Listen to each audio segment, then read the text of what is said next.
Ukraynanın Avropa İttifaqına üzvlük məsələsi ilə bağlı yeni xəbər var. Financial Times-ın məlumatına görə ittifaqda bununla bağlı proseslərə başlamaq niyyətindədirlər.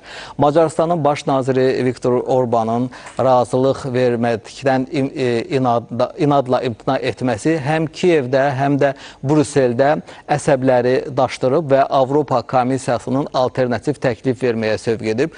Bu, ölkələrin icazəsi olmadan məsələnin reallaşdırılmasıdır.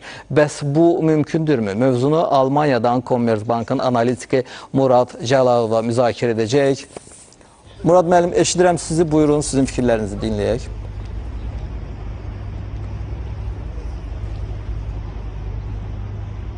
Macarıstan Ukraynanın Avropa İttifaqına qoşulmasına qarşı çıxır.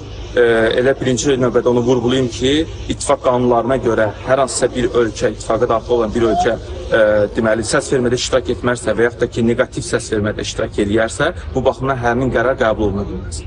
Və mövzuya gəlincə Macarıstan istəmir ki, Ukrayna ittifaqa daxil olsun. Burada tutarlı səbəblər göstərir. Birinci növbədə onu vurğulayır ki, Avropa Rusiya-Ukrayna müharibəsinə görə artıq iqtisadi baxımdan çox böyük geriyə düşmüşdür və ittifaqa da Ukrayna daxil etdikdən sonra müharibənin birbaşa iştirakçısı olmuş olacaq.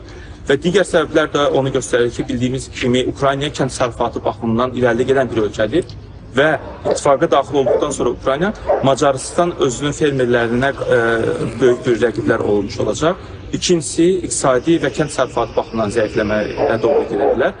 Və üçüncüsü, iqtisadiyyatın yüksək təbəqələrindən mafiyanın sızıntısı ola bilər. Və 2020-ci ildə Covid dövründən bu yana qədər 157 milyard dollardan 220 milyard dollara qədər ümumi daxili məhsulu yüksəlmişdi Macarıstanın və bu baxımdan da az da olsa bir inkişaf mərhələsinin keçirdiyi bir dövrü əldən vermək istəmir və iqtisadi tənəzzülə uğramaq istəmir Macarıstan.